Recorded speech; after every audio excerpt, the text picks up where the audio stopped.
Olá, muito boa tarde. A guerra na Ucrânia marcou sem dúvida a Semana Santa. A voz inconformada pela persistência dos conflitos armados do Papa Francisco levou a que repetisse apelos à paz nas celebrações centrais do catolicismo. E são esses momentos que marcam a Semana do Papa Francisco. Cari fratelli e sorelle, buongiorno.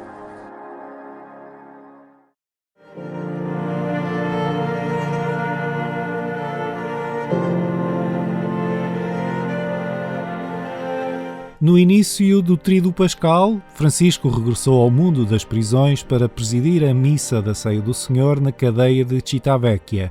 Ali teve lugar o rito do lava-pés a 12 reclusos, entre homens e mulheres. O Papa repetiu assim o gesto de Jesus durante a última ceia, em sinal de amor por todos.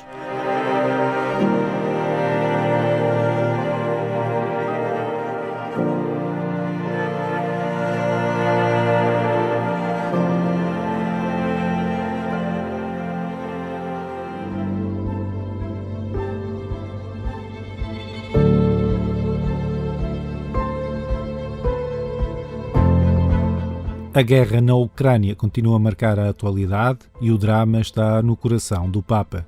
Francisco regressou ao Coliseu de Roma para presidir a Via Sacra de Sexta-feira Santa e na 13ª estação, que evoca a morte de Jesus, a meditação inicialmente preparada em conjunto por duas famílias da Rússia e da Ucrânia acabou por dar lugar a um momento de silêncio e oração pela paz no mundo.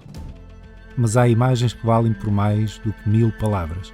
A cruz foi transportada, como previsto, por Irina e Albina, amigas, migrantes na Itália, naturais da Rússia e da Ucrânia.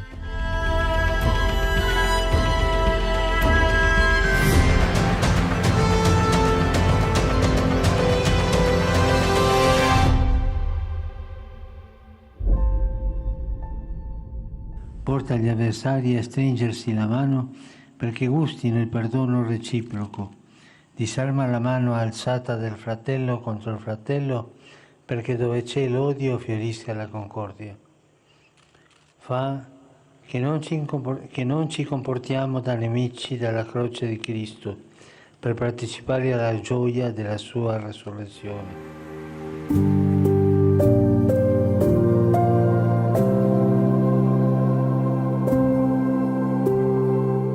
Os problemas físicos que têm afetado o Papa foram visíveis na longa vigília pascal que se celebrou no Vaticano. A cerimónia acabou por ser presidida pelo cardeal Giovanni Battista Re, é o decano do Colégio Cardinalício. O Papa leu a homilia e batizou 7 catecúmenos no momento central do calendário litúrgico da Igreja Católica. Morgana, io te battezzo nel nome del Padre, del Figlio e dello Spirito Santo.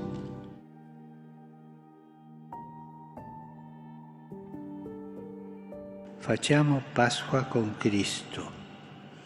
Egli è vivo e ancora oggi passa, trasforma, libera. Con Lui il male non ha più potere, il fallimento non può impedirci di ricominciare, la morte diventa passaggio per l'inizio di una vita nuova. Perché con Gesù, il risorto, nessuna notte è infinita e anche il buio più fitto, in quel buio brilla la stella del mattino. No fim da homilia, o Papa dirigiu-se ao autarca de Melitopol, Ivan Fedorov, que esteve sequestrado pelas tropas russas por 6 dias na Ucrânia. In questo buio che voi vivete, signor sindaco, signor parlamentario, signore parlamentari, il buio oscuro della guerra, della crudeltà. Tutti noi preghiamo per voi e con voi questa notte. Preghiamo per tante sofferenze. Noi soltanto possiamo darvi la nostra compagnia, la nostra preghiera e dirvi coraggio, vi accompagniamo. E anche dirvi la cosa più grande che oggi si celebra. Christos Voskres.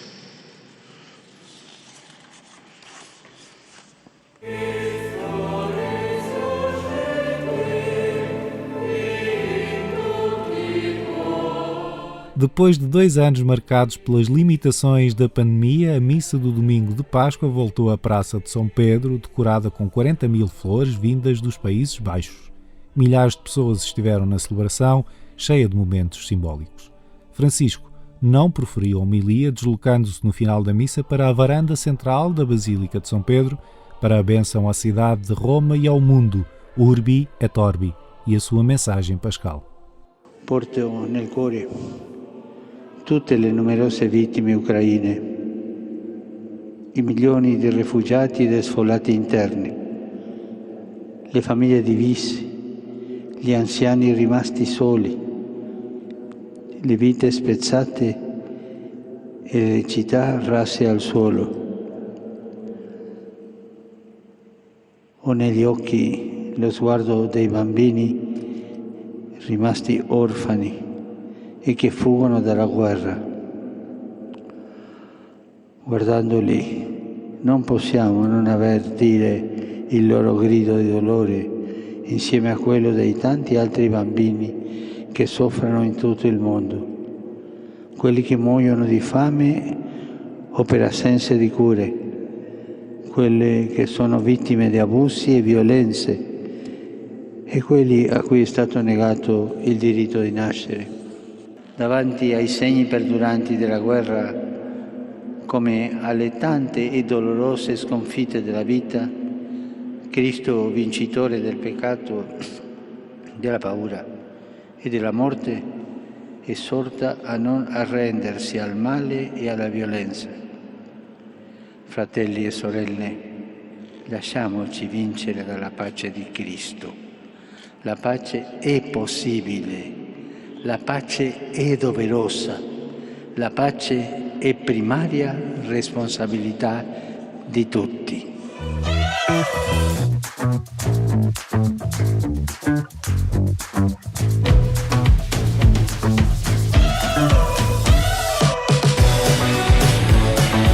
Segue-me. Na segunda-feira de Páscoa foi este o convite que levou 80.000 adolescentes italianos ao Vaticano para uma festa como já não se via há muito tempo. Durante horas, a Praça de São Pedro ganhou novo colorido e animação, com momentos de música e testemunhos de fé antes da chegada de Francisco. O Papa elogiou o entusiasmo dos jovens, sem esquecer as sombras da guerra e da Covid-19 que ainda marcam estes dias. Gesù ha vinto le tenebre della morte. Purtroppo sono ancora dense le nubi che oscurano il nostro tempo. Oltre alla pandemia, l'Europa sta vivendo una guerra tremenda. Mentre continuano in tante regioni della terra ingiustizie e violenze che distruggono l'uomo e il pianeta. Spesso sono proprio i vostri coetanei a pagare il prezzo più alto.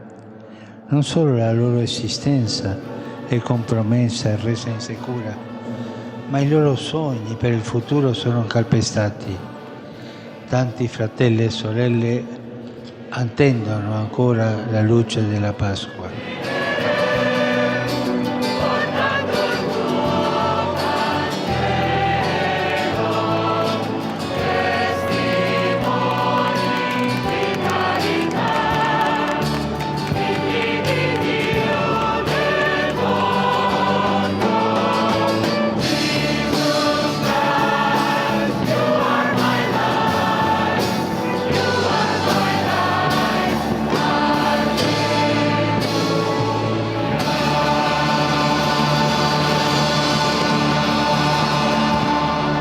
E non dimenticatevi di pregare per me. Arrivederci. Mensagens que acompanharam a memória da morte e ressurreição de Cristo, que agora analisamos com Otávio Carmo, chefe de redação da Agência Eclésia e vaticanista. Boa tarde, Otávio. Boa tarde, Paulo. Obrigado por estares aqui connosco para ajudar a interpretar o que foi esta Semana Santa do Papa Francisco, porque, de facto, os insistentes apelos à paz marcaram as várias celebrações, não diria descentrando do ambiente litúrgico que cada uma tinha, porque esse manteve-se, mas sem dúvida nenhuma também colocando o foco no que estava a acontecer na Ucrânia. É natural que a Páscoa de 2022 seja uma Páscoa marcada por este conflito. Quem olhasse para estas celebrações daqui a 50 anos acharia estranho que não fosse assim.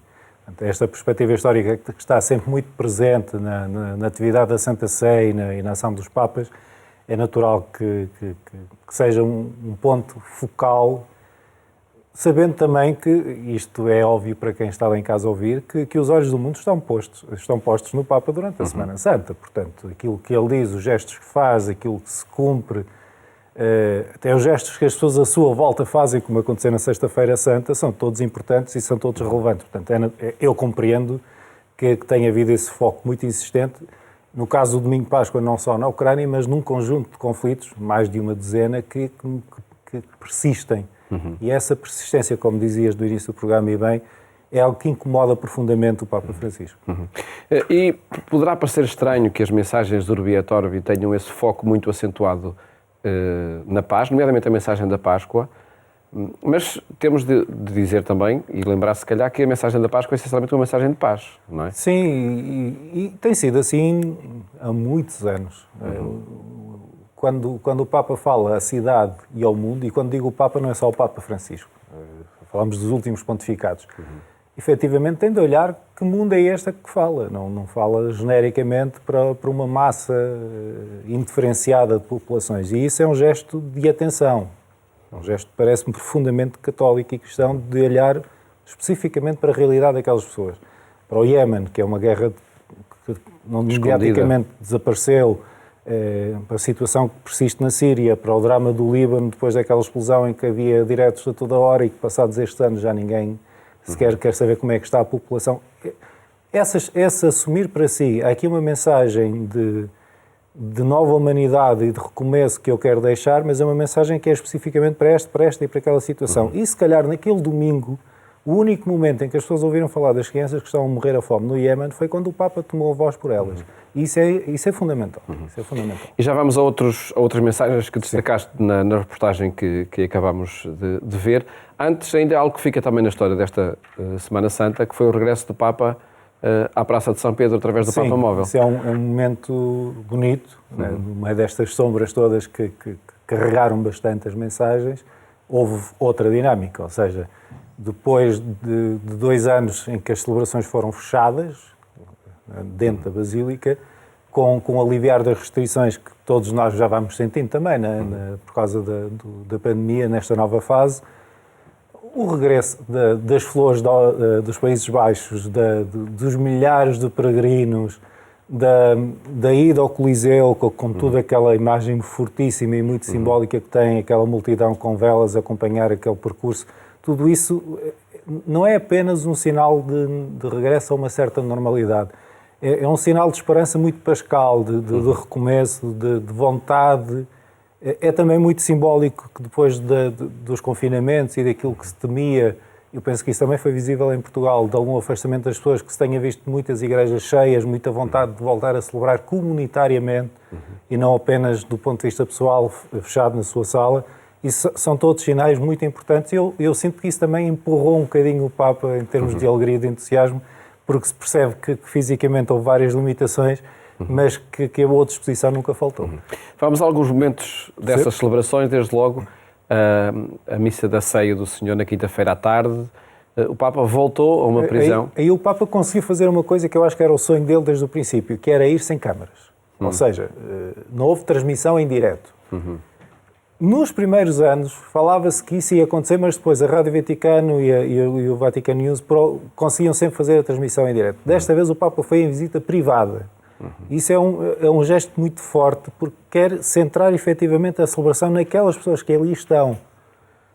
Obviamente depois temos acesso às fotos, temos acesso à homilia, porque senão não poderíamos ter feito notícia, naturalmente, e isso tem uma dimensão pública do ato, mas o que o Papa aconteceu diz... de forma privada. O que o Papa diz àquelas pessoas é: eu quero estar aqui só com vocês. Imaginem a força deste gesto, não é? A força de quem está numa cadeia e que de repente percebe que na Semana Santa o Papa escolhe estar durante 1 hora, 2 horas, eu penso que foi mais ou menos isso, 1h30, 2 horas, com aquelas pessoas, só com eles, dar-lhes toda a atenção e repetir um gesto, que é um gesto central para os católicos, o rito do lava-pés, tudo aquilo que se diz na teologia, o mandamento do amor, para uma população que tantas vezes é esquecida e marginalizada. Aliás, alguns dos comentários ao gesto do Papa não são positivos, embora as redes sociais, obviamente, qualquer coisa que a gente faça terá sempre comentários negativos, mas é importante perceber isso. É um gesto que ainda é incompreendido por muitos.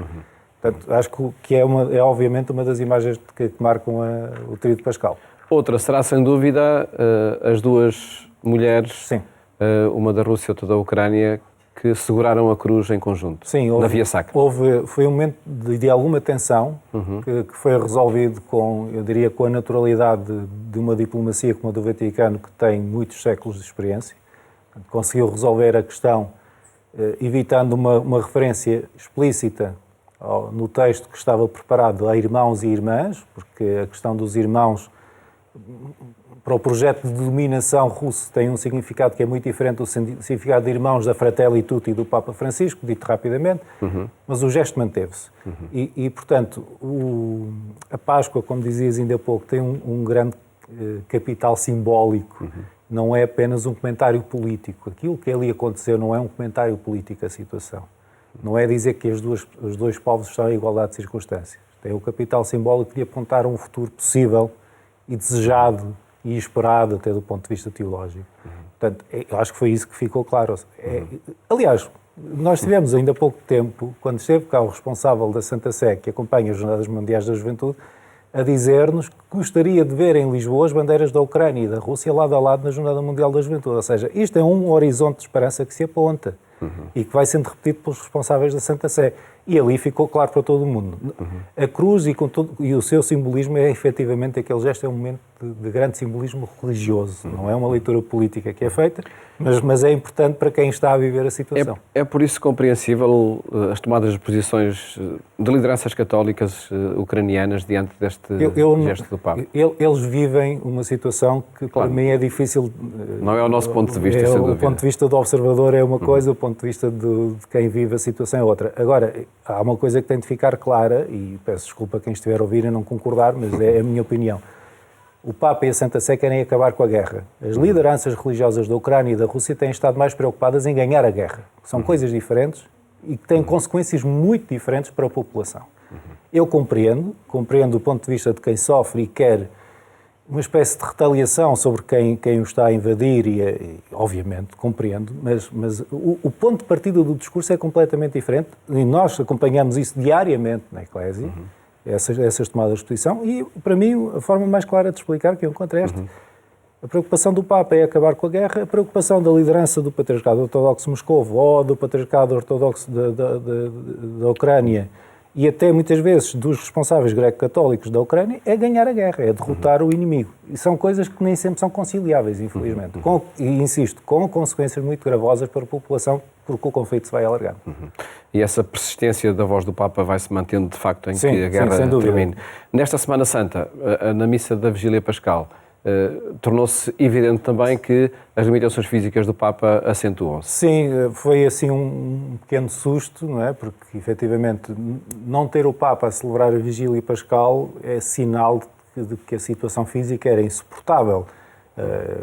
Ele faz homilia, presida o rito do batismo, que é, aliás, muito simbólico na Vigília Pascal, mas não se sentiu em condições de estar de pé durante aquelas horas, são muitas horas, quem participou sabe que são mesmo muitas horas. Penso que desta vez foi, aquilo que nos foi dito é que foi efetivamente pela inflamação da ciática outra vez. Quem está em casa e já passou por isso sabe quanto dói, portanto tornou-se difícil. Aliás, vimos depois na Urbi et Orbi, a determinado momento que o Papa está a falar e que está a falar de pé e pede para sentar-se durante 5, 6 minutos, lê o discurso sentado, depois volta a levantar-se. há esta continuidade dos problemas que teve no início do ano no joelho, agora com a questão ciática que é recorrente. Estamos a falar de uma pessoa com 85 anos, estamos a falar de uma pessoa com 85 anos que tem uma agenda muito intensa. Ou seja, se para nós é difícil acompanhar, imaginem para quem tem de a viver. Portanto, o desgaste vai, a certo momento vai fazer-se sentir, é natural. Eu penso que foi resolvido de uma forma até relativamente discreta e pacífica e não perdeu o grande simbolismo de ter a presença do Papa e a sua mensagem, ter a presença de responsáveis políticos da Ucrânia na primeira fila convidados para participar na celebração. Isso só por si, lá está, mais do que as palavras, embora nós tenhamos ouvido as palavras que o Papa dirigiu a essa delegação, mas mais do que as palavras, o símbolo fala por si. A mensagem de paz passou, de facto, depois pelo domingo de Páscoa e continuou já esta semana, na segunda-feira. Sim, a segunda-feira é um momento em que nós vamos atrás daquilo que vimos falar. De repente a Praça de São Pedro voltou a ser um espaço de festa. E era uma coisa que eu tinha escrito antes de saber o que é que o Papa ia dizer, mas ele acabou por começar ele próprio por referir. Quem tem aquela imagem de março de 2020 do Papa a caminhar sozinho na Praça de São Pedro, e vê, 2 anos depois, felizmente, uma multidão, talvez, fala-se de 80 mil, mas talvez tenha chegado a 100 mil adolescentes e jovens na Praça de São Pedro, num colorido absolutamente próprio. Era uma multidão em festa. Percebe? Felizmente, houve coisas que mudaram. E na Itália isso é muito, muito significativo também, não é? Porque foi um dos pontos da Europa que sofreu mais com o impacto da pandemia. E foi possibilidade de se voltar a fazer festa num dia importante, que é a segunda-feira de Páscoa, que tem muitas tradições em muitas partes do mundo e que levou, de facto, esta multidão ao encontro do Papa, sobretudo para celebrar. Até mais do que falar, houve muita música, houve muitos testemunhos, houve um pequeno discurso do Papa, que também temos a oportunidade de ouvir uma parte, mas foi, sobretudo, a festa valeu por si, o facto de podermos estar juntos e celebrar juntos de novo. Apesar de tudo, não é? Apesar de todos os acontecimentos, de facto, fica essa imagem. Otávio, muito obrigado por teres aqui recordado connosco as mensagens e os momentos que marcaram esta Semana Santa. Acompanhe estes e outros temas que atualizamos no portal agência.eclesia.pt. Desejo-lhe uma ótima tarde e até amanhã, se Deus quiser.